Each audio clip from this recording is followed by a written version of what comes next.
Բարի առավոտ, բարի լույս, բարի ողջույն, սիրելի քուրեր եղբայրներ, շնորհակալ ենք, որ միացաք մեզ եւ մենք շարունակում ենք մեր եթերը եւ այսօր մենք միացել ենք մեր սիրելի Կարեն Պապյան եղբայրը Ամերիկայի Միացյալ Նահանգներից, նա աստվածաբան է եւ հովիվ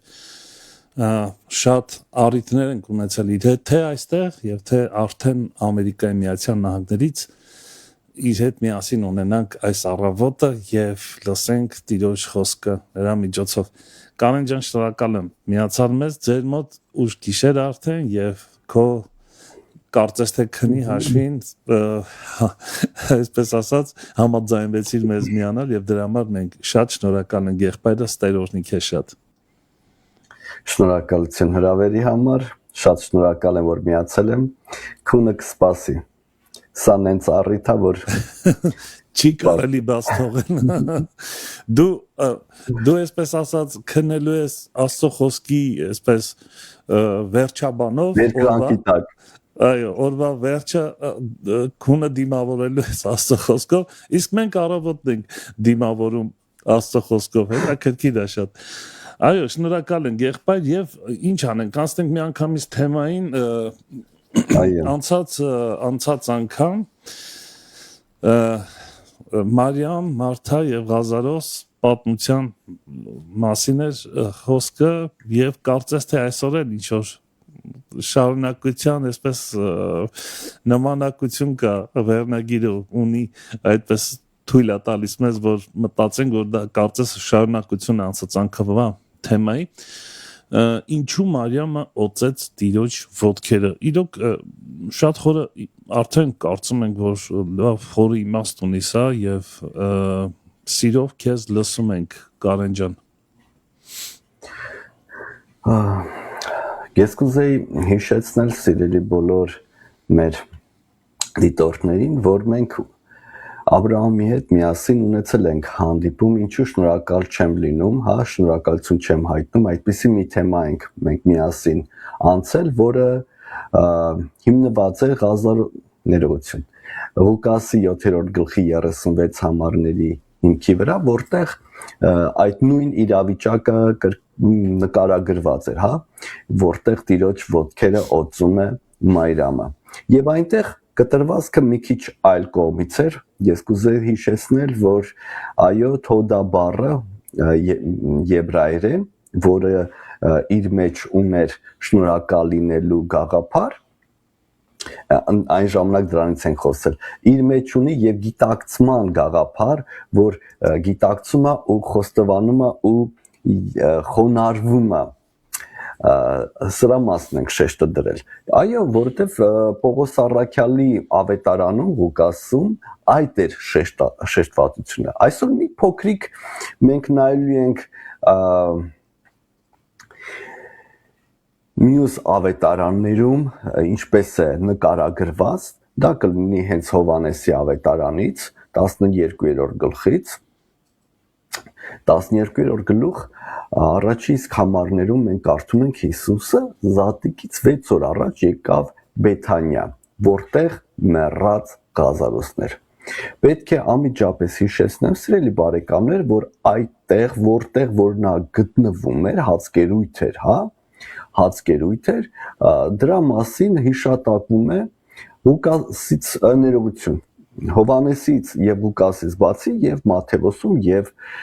Մարկոսում եւ Ղուկաս ներողություն։ Մատթեոս 26-ի 6-ում հատուկ գրված է եւ երբ որ Հիսուսը Բեթանիա էր, Սիմոն Բորոտի տանն էր։ Սա շատ հետաքրքիր է։ Այսինքն դեպքերը, եթե պատմական իրավիճակը փորձենք նկարագրել, 6 օր է մնում, որ շուտով պետք է Տերը գնա Երուսաղեմ ու տեղի կունենա այն խայտառակությունը, որ մարդիկ որոշեցին իրենց արարչին սպանել, դրանից առաջ մի քանի ամիս առաջ տեղի էր ունեցել հենց այդ գյուղում, գյուղ չասեմ լավ քաղաքում, գյուղաքաղաք էին, հա, մի հրաշք, որտեղ հարություն էր առել մի քանի օր առաջ մահացածը։ Եվ շատ մեծ հավանականություններ կա, որ դրանից իսկ հետո Սիմոնը, որը դրանից կարելի ասել ոգևորվել էր, ինքն էլ որը լինելով բորոտությունից էր մաքրվել։ Հավանականությունը շատ է, որ դեպքերը այդպեսի հերթականություն են ունեցել եւ Սիմոնը, որպեսի շնորհակալություն հայտնի, հրավիրում է իր տուն եւ բնականաբար այնտեղ է այն մեկը, ով պատճառ է դարել եւ իր բորոտությունը, որ մաքրվել է, այսինքն հավատք է վրա ներշնչել, որտեվ այնտեղ մենակ իրեն, ես կարծում եմ իրեն չի հավատ ներշնչել, Հովանեսում գրված է 12:9-ում, որ հрьяաների շատ ժողովուրդ գիտած թե նա այնտեղ է եկան եւ ոչ միայն Հիսուսի համար, այլ Ղազարոսին էլ տեսնեն, որ մեռելներից հարություն տվեց։ Այսինքն մենք տեսնում ենք այդ իրավիճակը, որ կար, մարդիկ հավատում էին եւ ուզում էին Ղազարոսին էլ տեսնել, հազիվ առիթ է։ Եվ Սիմոնը այդ առիթը օգտագործում է, հրավիրում է, հատուկ նկարագրված է, որ Մարթան իրաց տանը նույնպես գտնվում էր ու ծառայում էր։ Եվ շատ հետաքրքիր է, որ Մայրամը կարծես թե հրավիրվածների մեջ չէր, այդպիսի մի իրավիճակ է նկարագրված։ Թե ինչու անհասկանալի առաջի, իսկ բայց այդպիսին է, որտեղ Մայրամը տեսնում ենք հետո է գալիս տուն։ Արդեն Մարթան ծառայություն է անում, նրանք սեղան են նստած, արդեն սեղանի վրա որ ասма կենասներ են խմում ու նոր գալիս է Մայրամը։ Եվ այդպիսի տպավորություն է, որ Մայրամը չի եկել։ Եվ պատճառներից կարծես թե նա է, որ Մայրամը Սիմոնի հետ կապված ինչ որ ժամանակ ինչ որ խնդիր է ունեցել։ Հավանականությունը դա է, որ անմիջապես չի գնացել այդ տուն։ Եվ ինչու է այդպիսի վարկած թույլատրելի որպեսի լինի, որովհետև մենք տեսնում ենք, որ Մայրամը երբ որ գալիս է, միայն Սիմոնն է, որ այդպիսի միտք է իր մեջ բարձրացնում, եթե նա մարգարե լինի, կիմանա ինչպիսի կին է։ Ոչ թե բոլորն էին մտածում, որ նա ինչպիսին է։ Եթե ինչ որ մեկը կարող է հակառակն ապացուցել, խնդրեմ մեծ սիրով, ես կուզեի լսել։ Այո, գրված է Ղուկասի 30-ը ներողություն 7-րդ գլխի 37-ում գրված է, ահա այն քաղաքում մի կին կար, որ մեղավոր էր։ Այստեղ լրիվ այնպիսի իրավիճակ է նկարագրում, որ Մարիամը կարծես թե ոչ մի կապ չուներ այդ հյուրընկալությանը, այն դեպքում, որ մենք այլ ավետարանում տեսնում ենք, որ այնտեղ էր նրա եղբայրը պատվավոր տեղում նստած եւ նրա քույրն էլ ծառայում էր։ Այո, պատվավոր տեղով, որտեղ գրված է գալիս էին, որ նրան էլ տեսնեին։ Այսինքն կարելի ասել Սիմոնը մի հատ գեղեցիկ ցուցահանդեսի նման մի բան էր կազմակերպել, այդպիսի իրավիճակ է։ Եվ ինքը հպարտանում էր, ես էլ եմ բժշկված։ Ինքը բժշկված է, նայեք, հարություն առածը, տեսեք, ես ում եմ հրավիրել իմ տուն, այդպիսի ես դիրք ունեմ։ Բայց եւ նույն ժամանակ մենք տեսնում ենք, որ Մարիամը խուսափելով գալիս է, միևնույնն է, բայց գալիս է։ Նպատակները նրա ավելի խորն էին։ Նա դատարկ չի գալիս, շատ հետաքրքիր է։ Հունարենում այդպիսի մի հետաքրքիր բառ է օգտագործած, որ վերցրեց։ Դե հիմա շատ անգամ կարելի է ասել, դե հա ինչ, բա պետք է չէ վերցներ, չէ։ Կարելի է օգտագործել ոչ թե վերցրեց, այլ բերեց իր հետ։ Այդպես էլ ենք օգտագործում, բայց հատուկ այնպիսի շեշտվածություն կա, որ ցույց է տալիս, որ նա կարծես թե յուրահատուկ ձևով դա գնել է։ Այն ինչը որ գնել է, այդ անուշահոտությունը, հա, իրականում անմիջապես Երուսաղեմի տարածաշրջանում չէր պատրաստվում։ Պատմությունը, պատմական դեպքերը պատմում են, որ առաջին դարում հավանականությունը շատ է, որ դրան բերվում էր Հնդկաստանից։ Եվ դա ահավոր արժեքավոր ինչ որ մի բան էր։ Հին միկվան ժամանակները չի, հա, որ AliExpress-ով, այնտեղ չգիտեմ, ճիշտ եմ ասում այդ անունները, Amazon-ով, eBay-ով, չգիտեմ ինչերով պատվիրեց մի քանի օրով դասնավ կանգա եւ ասես, վայ, դե լավ, այն ժամանակ երկար էր տևում։ Բայց Մարիամը կարծես թե դա ձեռք է բերել յուրահատուկ նպատակներով եւ վերցնում ասես ու գալիս է։ Գրված է, որ դա կարելի էր վաճառել 300 դինարով։ Սա էլ է կարևոր։ Եվ նա չի ափսոսում։ Գիտեք, 300 դինարի պահը կուզեի մի պահ շեշտել, ինչ արժեք ունի դա։ Դա կարելի ասել հստակ, չեմ ուզում բոլոր հատվածները բացել, Մատթեոս 20-րդ գլխում գրված է, որ դա մի օրվա աշխատանքի գումարներ։ Երբ որ մարդուն աշխատանքի էին բռնում, մի օրվա արժեքը 1 դինարին էր։ Կամ 1 դահեկան։ Այսինքն այդպիսի նշանակություն ուներ այս գումարը։ Գրեթե 1 տարվա աշխատանք։ Գրեթե, այո, գրեթե 1 տարվա աշխատանք։ Մի վարքյան, ես մի հատ կարևոր պահել էի ուզում շեշտել, որ երբ որ մենք ուշադրություն ենք դարձնում, Տեր Հիսուսը կարծես թե հետաքրքիր զրույցի մեջ հետաքրքիր մի քայլ է թույլ տալիս, հատուկ շեշտելով Սիմոնի, ասելով, որ մի մարդ կար, 2 հոգի իրեն պարկ էին, մեկը 500, մեկը 50 դահեկան, եւ այդ 500-ը կարծես թե հենց այդ յուղի արժեքներ։ Յուղի արժեքն է։ Ես կարծում եմ, որ երբ որ ասել են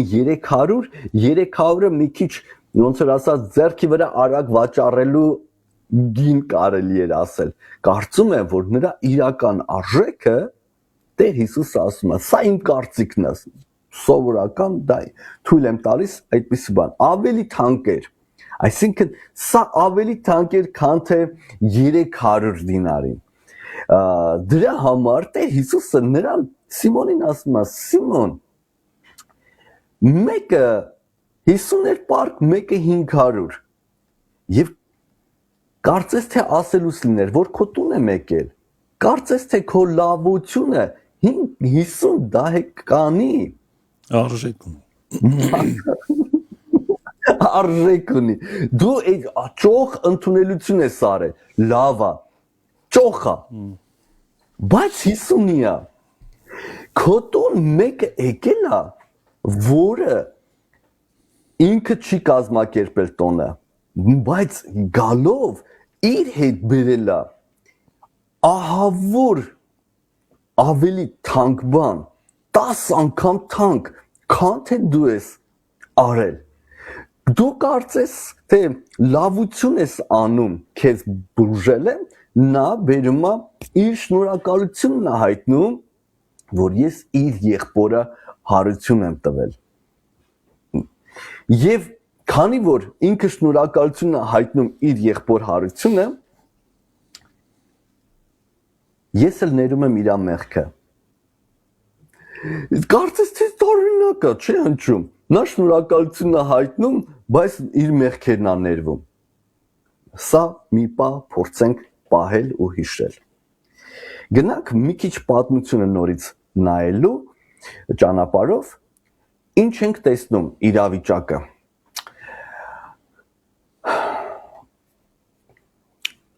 Իրավիճակը շատ ահավոր թեժանում է։ Թեժանում է այնտեղ, երբ որ աշակերտներին ծռում է Հուդան, ասելով լավ չէր վաճառել դա, գոնե 300-ով։ Ես կարծում եմ, որ այդ զրույցներից հետո, որ Տերը նրան գովերքեց, ասեց, որ սրա մեղքերը ներված են այս կողմ, այն կողմ, դրանից հետո գնում է Հուդայի զրույցը։ Հուդայի զրույցը, որ իսկ լավ չէր, որ ինքը այդ քայլը չաներ։ Վաճառեր, գոնե 300-ով վաճառեր, 300-ով կվաճառեինք, աղքատներին կկերակրեինք, ինչքան առատություն կլներ։ Եվ ամենաահավորը գիտես որն է, Աբրահամ, որ այդ զրույցի մեջ մենք նկատում ենք, որ աշակերտներից մեկը երբ որ այդպես խոսում է, չէ, այդպես է գրված։ Դե հիմա փորձենք այդ խոսքերը նայել մյուս ավետարաններում։ Նայում ենք մյուս ավետարաններում ինչ ենք տեսնում։ 8 համար 26 գլխի Մատթեոսի ավետարան։ Նրա աշակերտներն էլ տեսնելով նեղացան, ասացին. ինչու եղավ այդ կորուստը։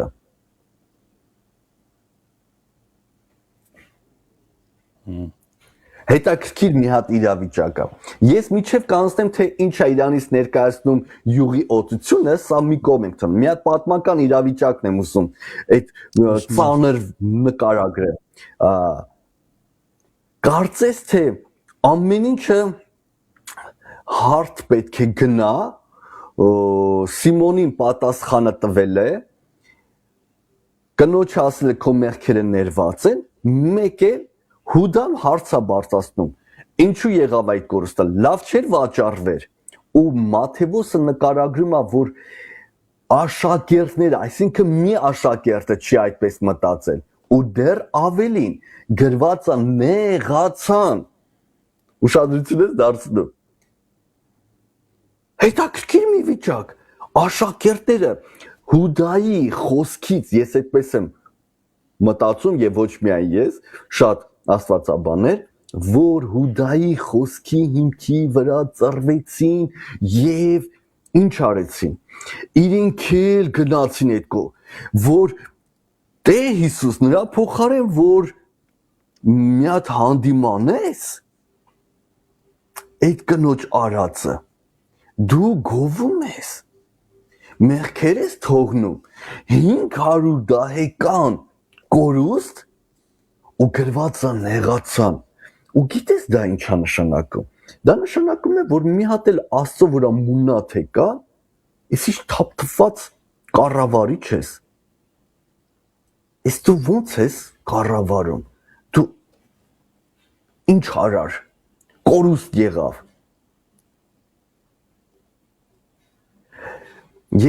ես հիմա կուզեի մի քիչ այս պահը այդ կողմից էլ նայենք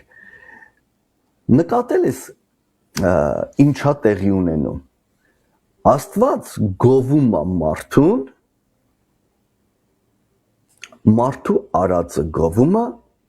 Կողքի մարդիկ ինչ են անում Պախարակում են նույնիսկ համարձակվելով ում են պախարակում Աստծուն են պախարակում Այսինքն սա մարդկային այն առանց նեղանալու տականկության գերադրական աստիճանն է որ երբ որ մարդը ինքը լինելով ագա եւ տարբեր տարաբնույթ ցանկություններ նա այնպեսի վիճակ է ստեղծում որ ուրիշի ուրախությունը սևիա բերում ու նույնիսկ համարձակում է արարչին ինչ որ տեղել հանդիմանել կպնել ու գրվածա նեղացան ումից նեղացան արարչից նեղացան Տեր Հիսուսից նեղացան որ էս ինչ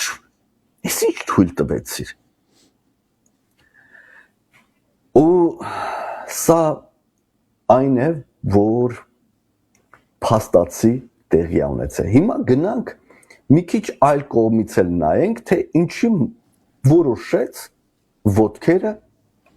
օծել ոտքերը ինչու որոշեց օծել Ընդհանրապես ինչպես էր տեղի ունենում հին ժամանակներում օծությունը Եթե մենք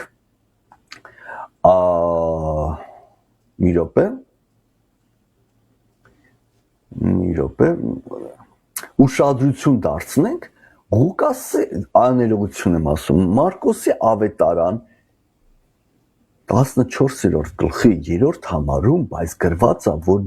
շիշը կոտրեց նրա գլխի վրա Իրականում ոտքերը չի գլուխն է եւ օծել Հետաքրքիր է Այսինքն ինչու գլուխը օծեց Սաղմոս 133 շատ հետաքրքիր մի խոսք կա Տես ինչ բարի եւ ինչքան ցանկալի է երբ որ եղբայրը իրար հետ մեկտեղ բնակվեն Այն ազնիվ յուղի պես է գլխի վրա որ թափվում է մորուքի այսինքն Ահարոնի մորուքի վրա եւ իջնում է մինչեւ նրա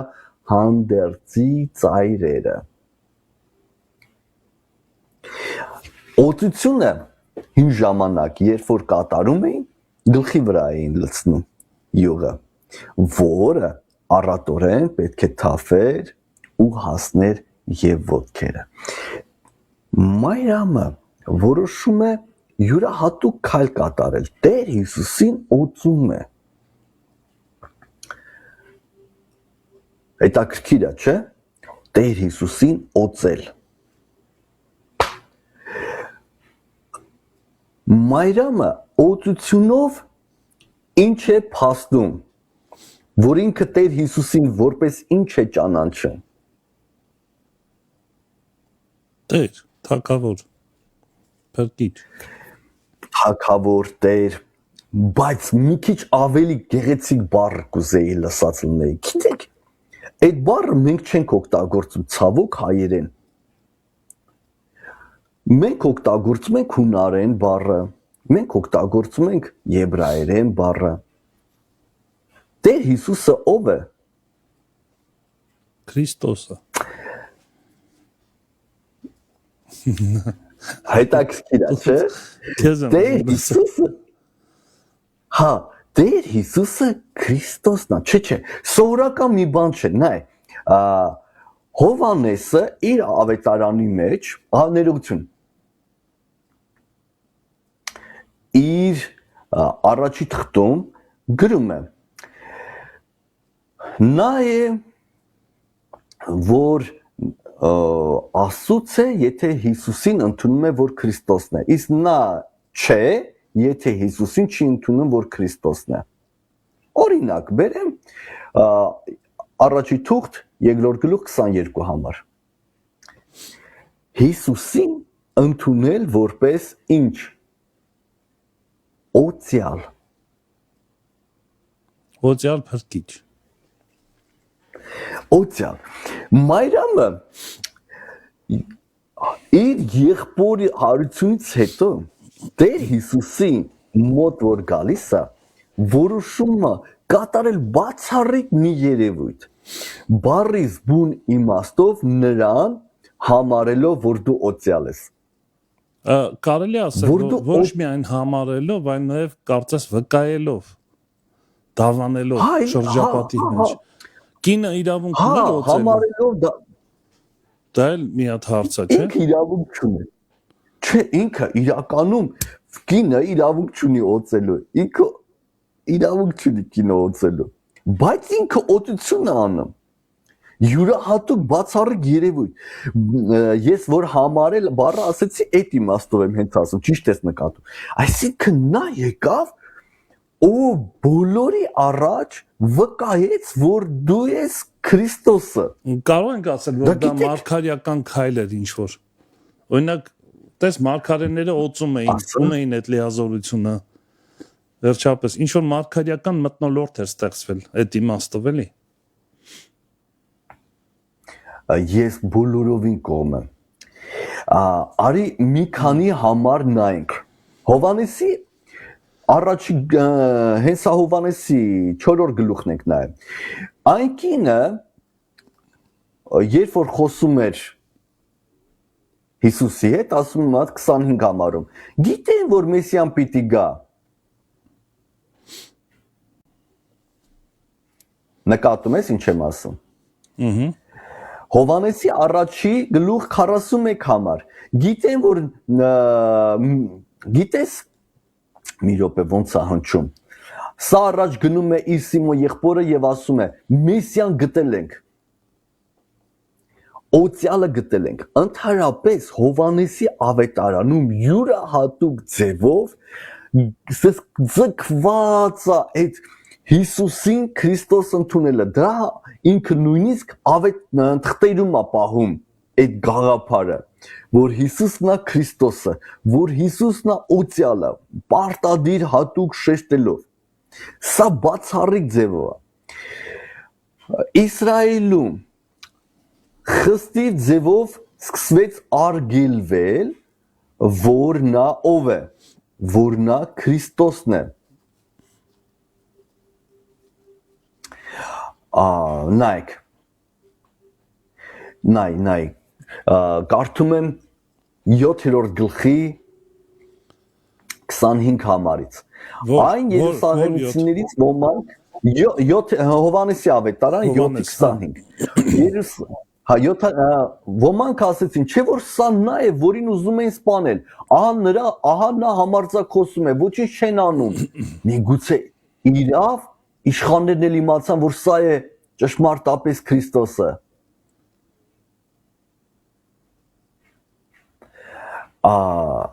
Այս գաղափարը, որ նա է ճշմարտապես Քրիստոսը, այնտեղ որոշներն էլ ասում են, չէ, Քրիստոսը որ գա, սա է եւ այլ։ Իրականում Իսրայելում հենց այդ ժամանակահատվածում խիստ արգելված էր Քրիստոսին պաշտելը, Հիսուսին որպես Քրիստոս պաշտելը։ Արի այդպիսի մի փաստ ուղղակի ասեմ։ Ինչ է նշանակում Քրիստոսը ըստ Իսրայելի ժողովրդի այն ժամանակ։ Դա նշանակում էր, որ մեկն է, որը օծված է, ուղղակի վերջ չէ։ Նա նշանակում է, որ նա Արարիչ Տերն է։ Հрьяաները նայ շատ շատերը մտածում են, որ Քրիստոսին հрьяաները հենց այնպես չէին ընդունում, չէ։ Իրենք Հիսուսին չէին ընդունում որպես Քրիստոս։ Հիսուսի ով լինելու վրա, որ ինքը կա գոյություն ունի, հрьяաները չեն կասկածել։ Հիմա էլ հрьяաները չեն կասկածում։ Միջև օրս հрьяաները չեն կասկածում, ասում են հա եղել է։ Նա խաբեբայի մեկն է եղել։ Նրան որպես Քրիստոս։ Ինչու՞։ Որովհետև երբ որ նայում ենք որպես Քրիստոս հասկացողություն, հрьяաները ասում էին դու ես, օրինակ Կայափան ասում էր, դու ես Քրիստոսը, Բարձյալ Աստծո որդին։ Ասում է դուք ասեցիք, ասում է դրան էլ ինչ պետք է աստվածահայություն։ Մատթեոս 27-րդ գլխում է գրված։ Իսկ ի՞նչ է նշանակում աստվածահայություն։ Ներողություն է 27-ում ասում, 26-րդ։ Մի վարքյան հիմա որպեսի կարդամ, որպեսի լավ պատկերացնեք։ Ասում է դու ես 26-ի 63 համարը դու ես Քրիստոս Աստծո որդին ասեցիր դու ասեցիր նրանք հանդերձը պատառեց ասեց հայոյեց ինչ է պետք սրան պետք է սպանել հայոյեց ինչ է նշանակում հայոյեց ինքը իր անձը Աստծո տեղ դրավ հрьяաները հավատում էին որ Քրիստոսը Աստված է Սա բացառիկ նշանակությունով ամբողջ ավետարաններում կարող եք տեսնել նրանք Քրիստոսին չէին ուզում ներողություն Հիսուսին չէին ուզում Քրիստոս ճանաչեին Սա որովհետև իրանց համար Մեսիան Աստված է բայց չեն հավատում որ Հիսուսը հենց այդ Մեսիան է նրանք ուրիշ Մեսիա են այդ իմաստով Այո շատ ճիշտ ես նկատում ես հիմա մի Նայ 9-րդ գլխում Հովանեսի ավետարան 9-րդ գլուխ 22 համար Նրա ծնողները այս ասեցին որովհետև հрьяաներից վախենում էին որովհետև հрьяաները արդեն միասին որոշել էին որ եթե մեկը Քրիստոս դավան է ժողովրանից դուրս լինի փաստա Այսինքն ով որ Հիսուսին բացառիկ ձևով Քրիստոս դավան է ժողովրանից դուրս են հանում Հիմա Մայրամը ինչ է անում Մայրամը գալիս է այնտեղ ով է գտնվում իր հարություն առած եղբայրը այնտեղ են հрьяաները վկայությունը շատ է Փարիսեցի է ինքը Սիմոն Բորոտը Փարիսեցիները լիքը կան բոլորը կան ինքը գալիս է բացառիկ ձևով ասում է դու Քրիստոսն ես դու Քրիստոսն ես վերջ դու Քրիստոսն ես ու այդ բացառիկ խոսքերից հետո միանգամից սատանան միջամտություն է ուզում ցուցաբերի ինչ է անում առաքյալները որոնք իրենք պետք է անդադար ներկայացնեին որ Հիսուսն է Քրիստոսը իրենք ինչ են անում Նեղանում են Հիշում ես Մատթեոս 16-րդ գլխում այդպիսի թեմա կա Ասում է Տեր Հիսուսը հարցնում է Ինչ եք ասում Ով են մարդիկ ինչ են ասում ինձ համար Հա Հիշում ես Ու Սիմոնը գալիս է ասում է Դու ես Քրիստոսը կենթանի Աստծո որդին Իսկ հիմա ինչ ենք տեսնում Կարծես թե Տեր Հիսուսը մահանում է, ոչ թե կարծես թե այլ պատրաստվում է մահվան, օծվել է մահվան համար է օծվել, ինչի է մահվան համար օծել, որովհետև նա հայտարարվում է, որ ինքն է Քրիստոսը, եւ առաքյալները դա չեն ընդունում։ Ով է ընդունում։ Մայրամը։ Առաքյալները չեն ընդունում։ Սա բացառիկ է։ Ոչ թե մենակ չեն ընդունում, այլ հակառակվում են։ Նրանցից մեկը դիվահարված է։ Դևը մեջն է, անունը Հուդա։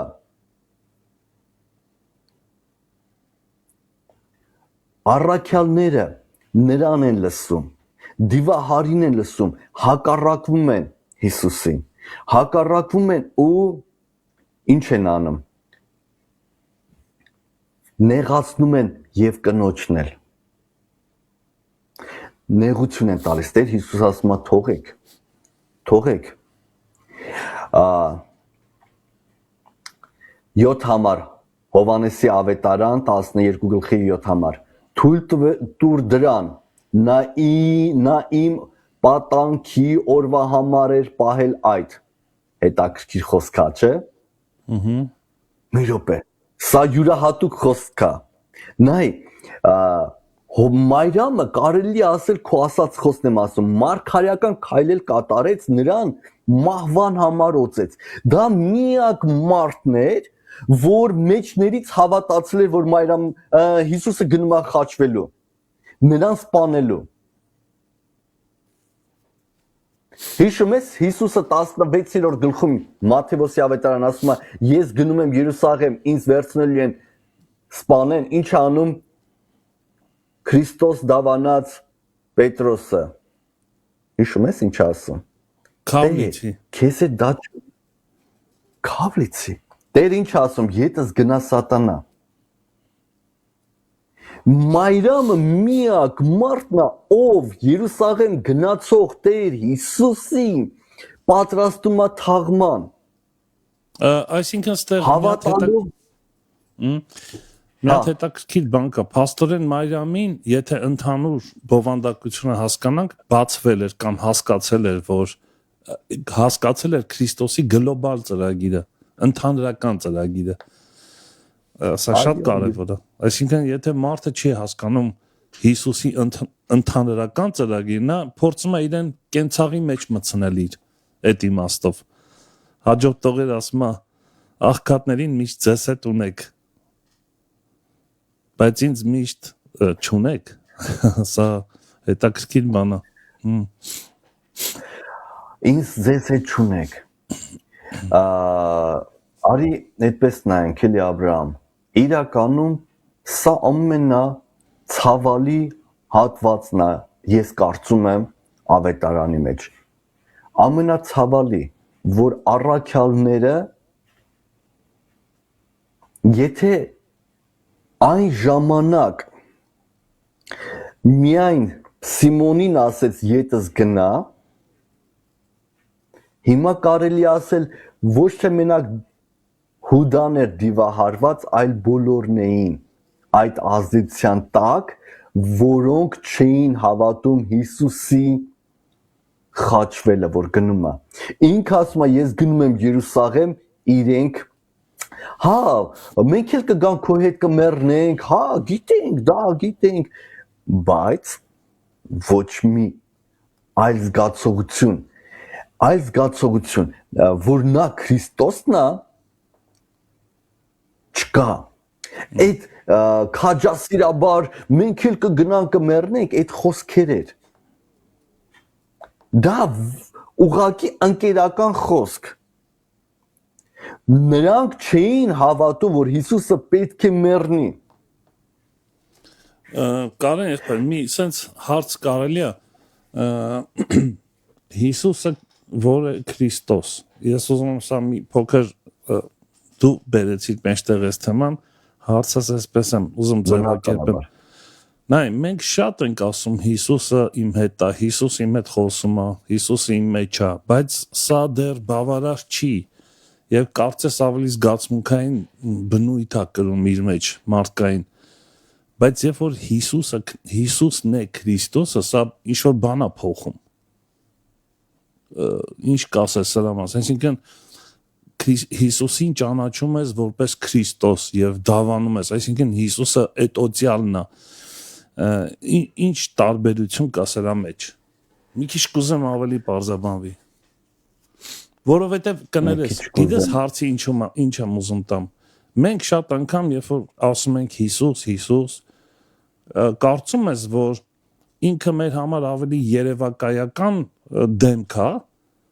քան իրական, որ կարելի է իրոք շոշափելի ձևով նկատել։ Այս սրա տարբերությունը։ ես կուզեի ժամանակի հետ կապված կարճ մտքով ասել։ Ընդհանրապես Քրիստոսի հասկացողությունը բացառիկ է պահը, դա է, որ դու ընդունում ես, որ նա մահացածն ու հարություն առածն է։ Այսինքն դու կարող ես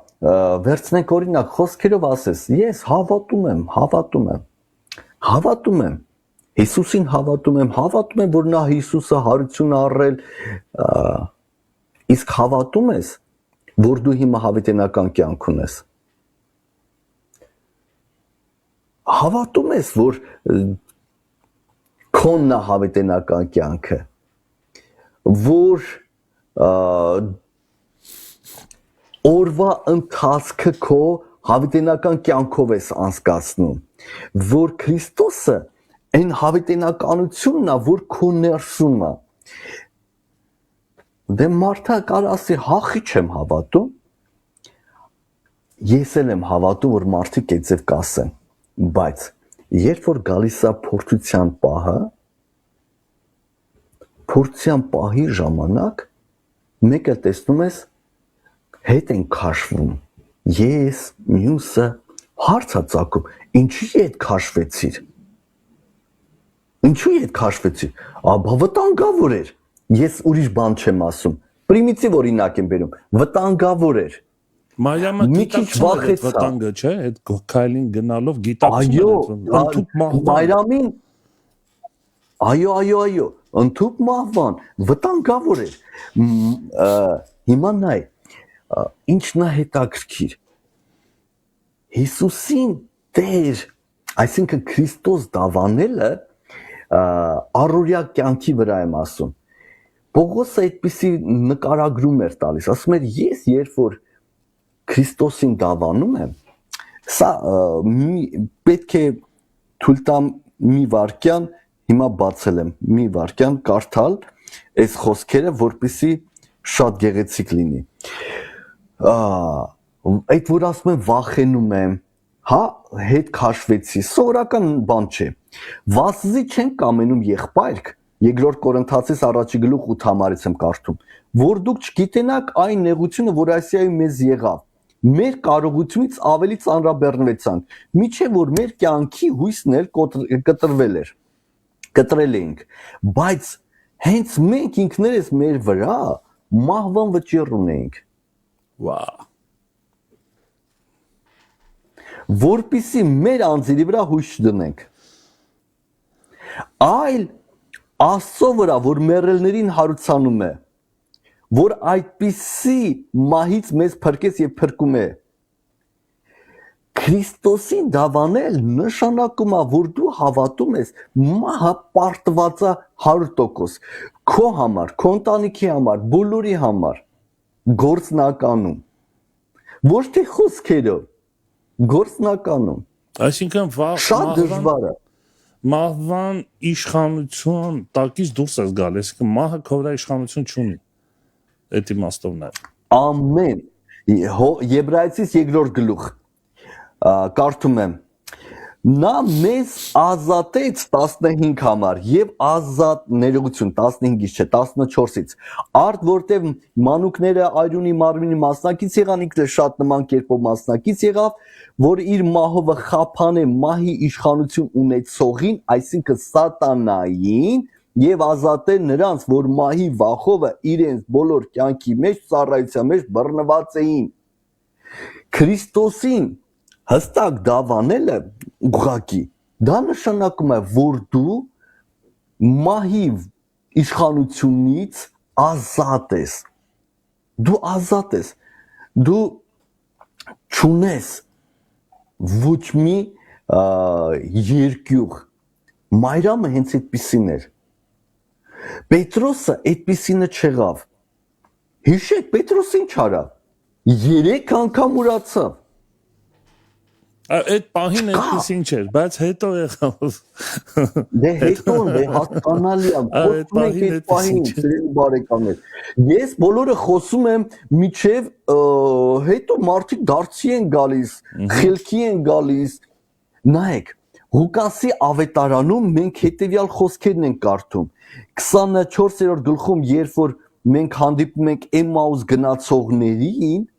այն երկուսը որ գնում էին նրանք իրար հետ որ խոսում էին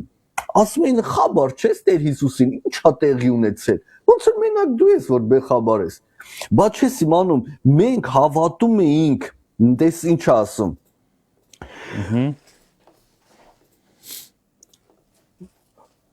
Հիսուս Նազարեթցու մասին, որ մի մարգարե մարդ էր, զորավոր գործերով Աստծո եւ բոլոր ժողովրդի առաջին, ինչպես մեր քահանապետները եւ իշխանները մահի դատաստանի մատնեցին եւ նրան խաչեցին։ Իսկ մենք հույս ունենք, թե նա է, որ Իսրայելին փրկելու էր։ Հստակ։ Մենք հույս ունենք, որ նա էր։ Իսկ Մարիամը գալիս է բացառիկ ձևով բոլորի առաջ ասում է այս անձնավորությունը իմ Քրիստոսն է որը շուտով գնալու է մահվան ու Եվ հարություն առնելու նաև այդ իմաստով չէ ու հարություն առնելու Փաստորեն կարելի է կներես ինչա կատարվում ես մի հատ հետաքրքիր բան նկատեցի Փաստորեն Հիսուսի զրույցը Ղազարոսի մահվան ժամանակ երբ որ եկավ ազդել էր Մարիամի վրա նա հավատաց այդ խոսքին շատ սիրուն լրի տեղնկա հասկացար չէ այսինքն նա երբ որ ասան Մարթանել ինքն էլ որ գայի այստեղ այս կողմ են կողմ լավ կլներ շատ սիրուն հա մենք հավատում ենք որ դու ինչ որ հիմա խնդրես այ ամեն ինչ որ խնդրես Մարթաներ ասում ամեն ինչ որ խնդրես ասված կտա այ բայց մեռելի հարությունը չէ, այս պահին չի տա։ Հա, կտա, բայց ոչ այս պահին։ Բայց հիմա Մարիամը միջև ոսկորները, հոգու խորքը ոնց են ասում, ուղնուցուցը հավատացել էր, որ նա Քրիստոսն է, որը մեռնելու հարություն առնելու նա է։ Հիսուսը ասավ, չէ, ես եմ ինչը կյանքը ու հարությունը այդ բառերը մտելա երկու քույրերի սրտի մեջ չգիտեմ Մարթայի մեջ մտավ թե մենակ Մարիամի մեջ է մտել այդ հասկացությունը Մարիամը խոր բանի մեջ էր ընկել Եթե մենք փորձենք այսինքն համեմատել աշակերտներին եւ Մարիամին, փաստորեն Մարիամը ավելի հասունություն ուներ այդ հավատքի մեջ, հա, այդ պահին։ Փաստորեն այդ է դուրս գալիս։ Վաու։ Փաստորեն այդ է դուրս գալիս։ Թեև հետագայում մենք տեսնում ենք, որ Մարիամն էլ է կոտրվում։ Մենք հետո դա էլ ենք նայելու։ Ցավոք Մարիամն էլ է կոտրվում։ Գիտես։ Գերեզման գալուց։ Հիսուսի գերեզման գալիս։ Ես ինչի եմ այդ ամեն ինչը ուզում տեսնանք։ Ուզում եմ տեսնանք, որ երբեք չի կարելի այն հպարտությունը կրծքիդ վրա ունենաս, որ ես երբեք Ես երբեք երկու բառը բոլորս անկումներ ենք ունենում դա բնական է քայլեր ենք կատարում հաջորդ պահին անկում ենք ունենում քայլեր նայ գիտես Աբրահամ Տեր Հիսուսը ես տես որտեղ եմ տանում Տեր Հիսուսը մի ապրումներ ա ունենում որի համար այդպիսի խոսքա գրած թող ոչ մեկը չզարմանա որ ես խոսքերը կարդում եմ Եբրայեցիս 5-րդ գլուխ մի վարքյան գրվածը 8 համարում թե եւ որդի էր այն չարչարանքներից հնազանդություն սովորեց Սա վտանգավոր հատված է։ Ես ունեմ դրա հետ կապված շատ մտքեր, բայց մի կարևոր բան։ Տեր Հիսուսը թեև որդին է, թեև որպես մարդ։ Թեև ինքը գիտեր, որ ինքը պետք է անցնի բոլոր այդ փուլերը։ Գեցսեմանի այգում խնդրում եմ Տեր, կլինի բաժակը իզնից հեռը տանես։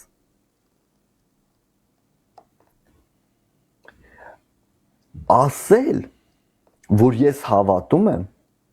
անցնել այդ փուլերով, դրանք տարբեր բաներ են։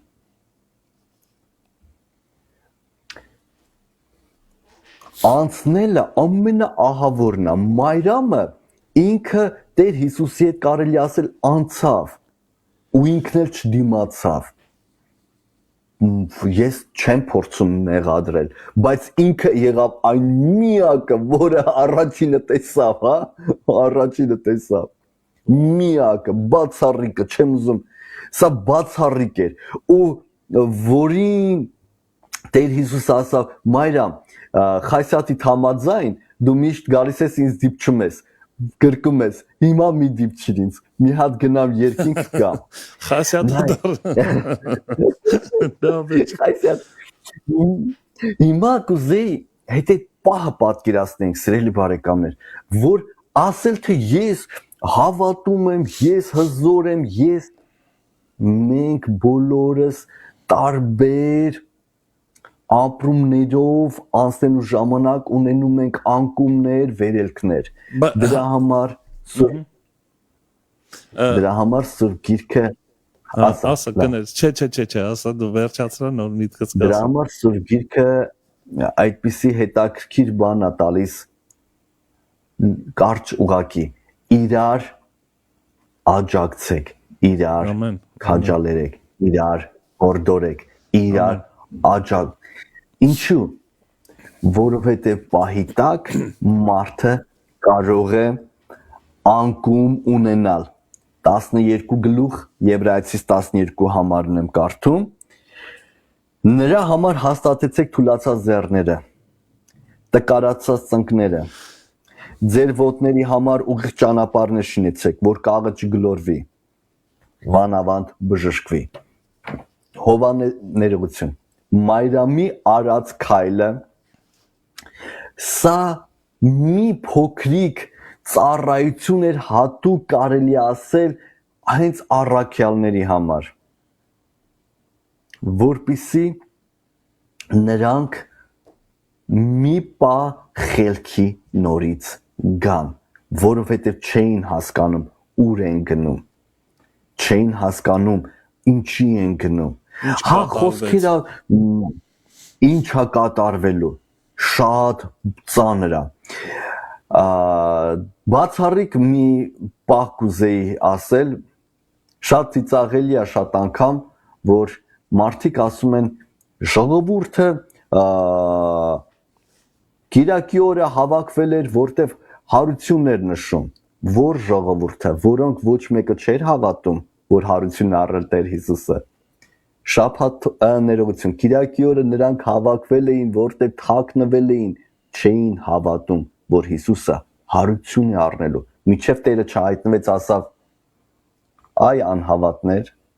այս վիճակները դե ինչա Բայց ինչ է ասում հա ինչի մասն է խոսում ինչի մասն է հիշում ես Հիսուսը Պետրոսին ասում է ես աղոթեցի քեզ համար որտեղ սատանան ուզում էր սաղիդ ոչնչացնել Մայրամի արածը ուղղակի բացառիկ մի հատ քայլ էր որ բոլոր տղամարդկանց կարելի ասել քաջալերման մի քայլ էր հենց այդ կարող եղբայր հաստատ ինչ է կատարվում քանի մենք Հիսուսին հավատում ենք որպես Հիսուս Սատանան շատ հանգիստ է թույլ մի քիչ կոպիտ ձևով ասում դե հավատա Հիսուսն է աղոթիր ամեն հենց մենք հասկանում ենք որ Հիսուսն է Քրիստոսը այս սա է լուրջ խնդիր իր համար ճիշտ ենք նկատում այո նայ մի հատ 12 գլխից հետաքրքիր մի քանի խոսքեր եմ ուզում կարդալ նախ երբ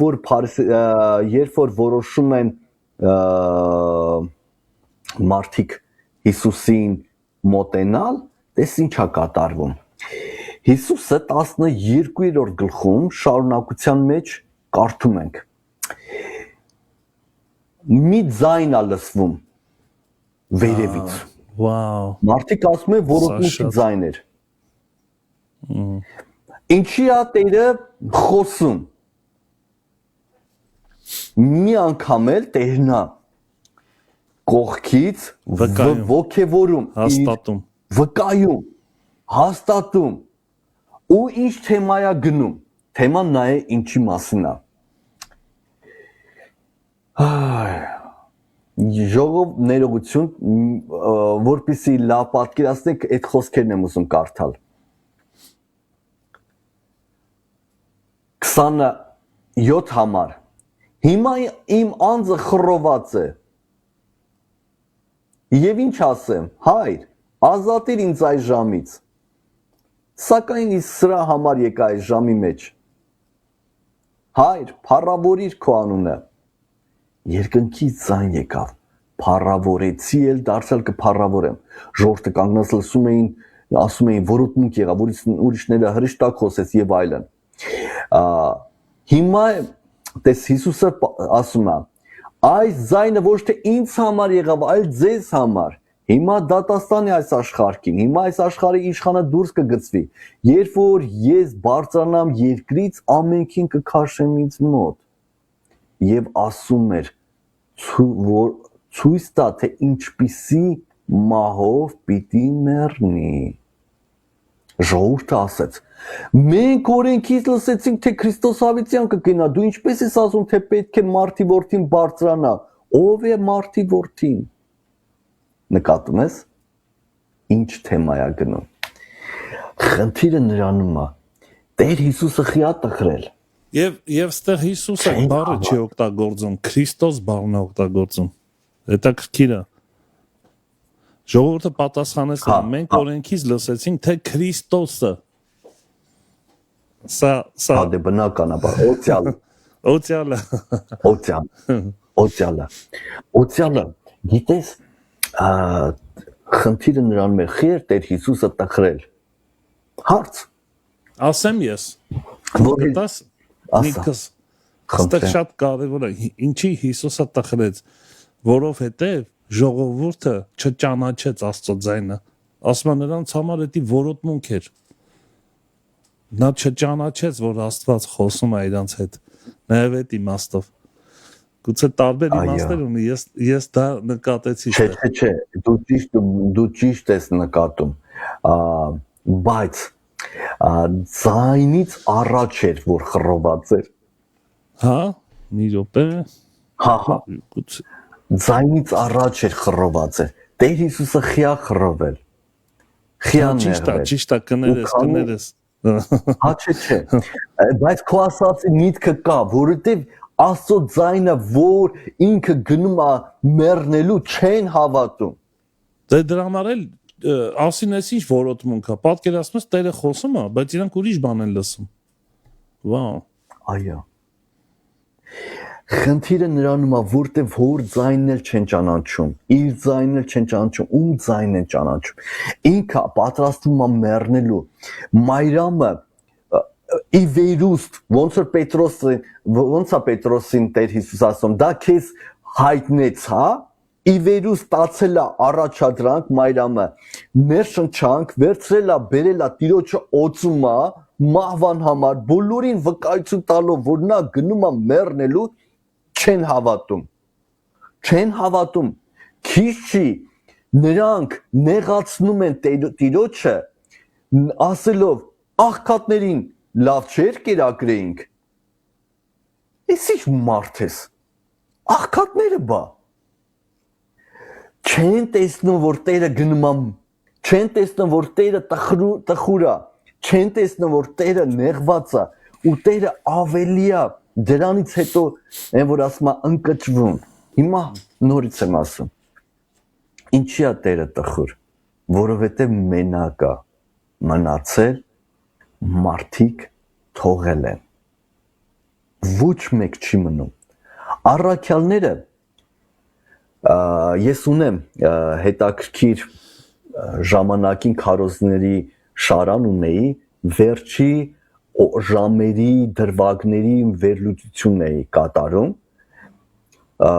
եւ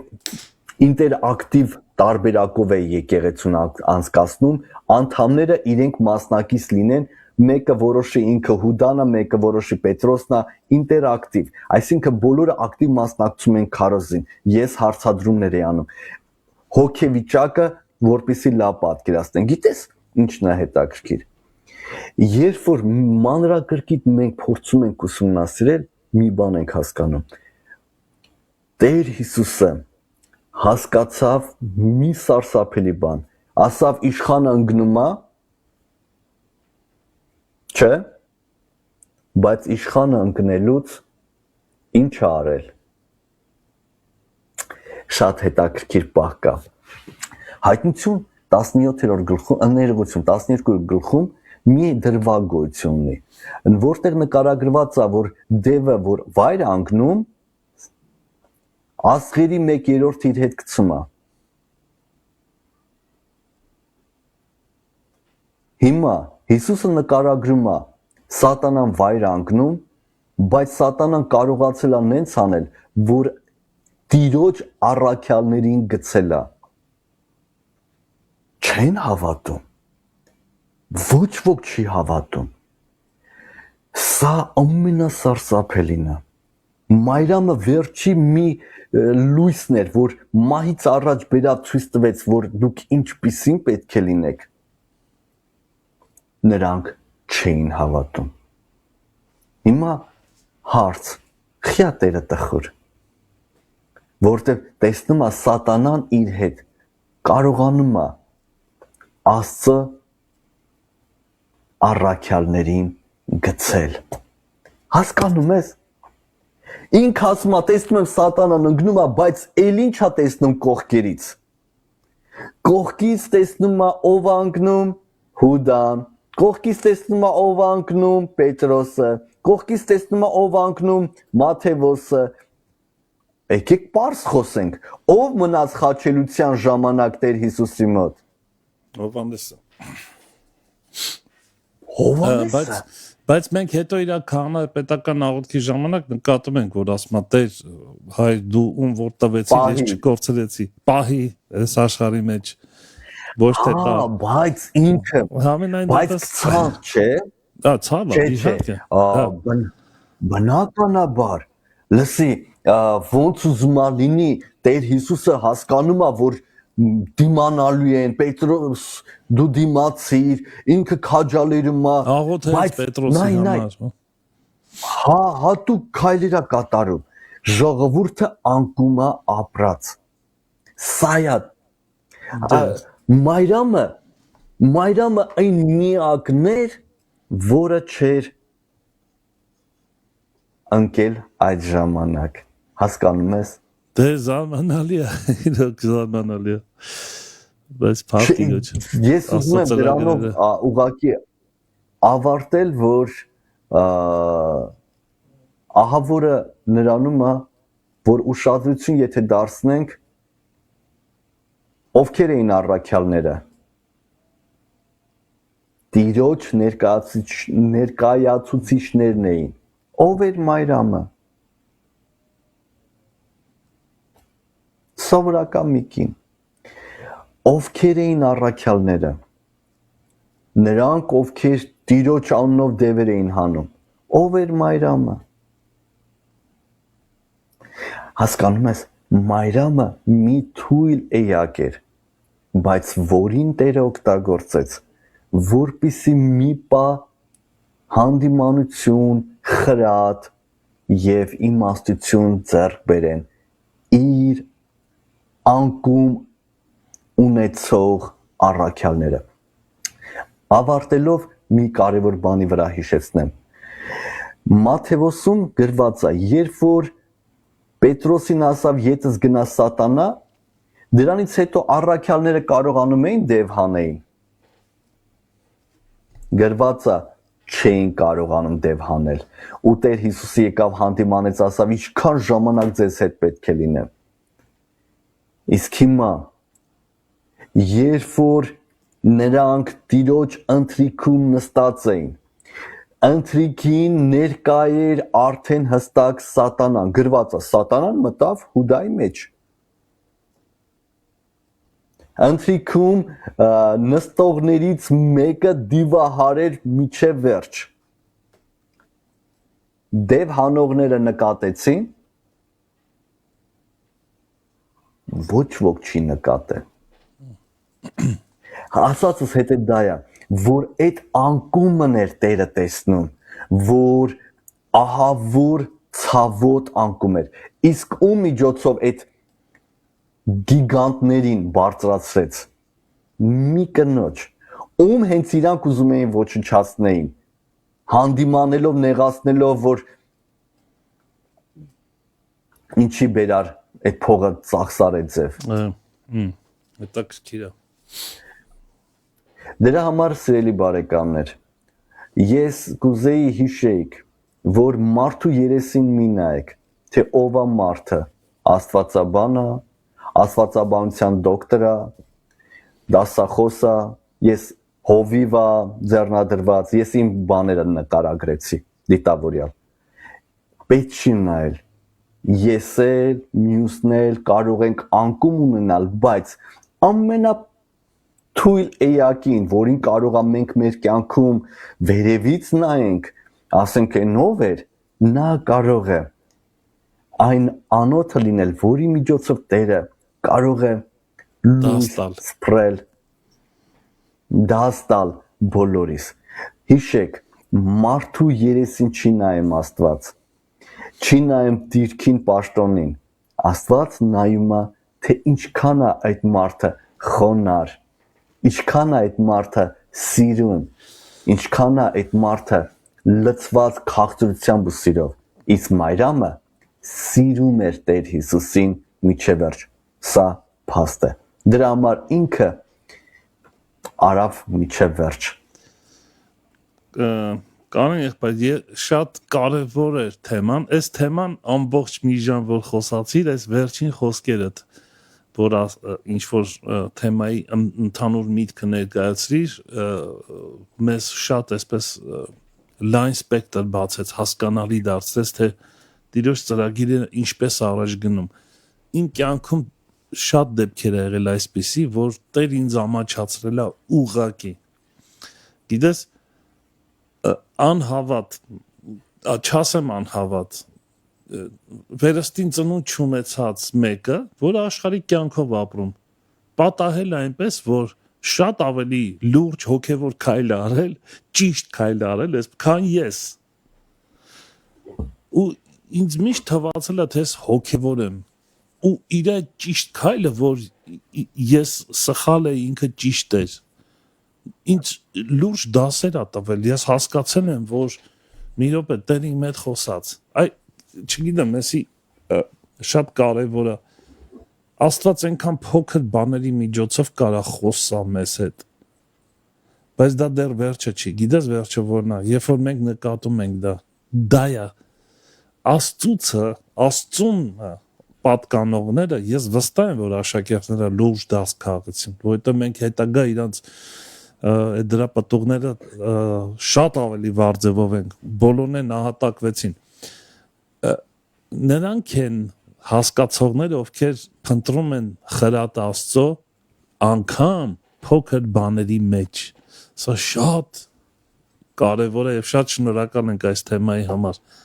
Եթե կոչ ունես սիրով եւ քո աղոթքով ավարտենք եղբայրս։ Ես կոչս դա էր, որ այնքան խրատ ունեցան, որ Տեր Հիսուս ասում եմ ձեզ ուր էլ որ բոլոր աշխարհի մեջ այս ավետարանը քարոզվի, կխոսվի նա էլ որ դա արավ։ Այսինքն բոլոր առաքյալները այնքան են խրատ առել, որ իրենց հանդիմանության պահը գրել են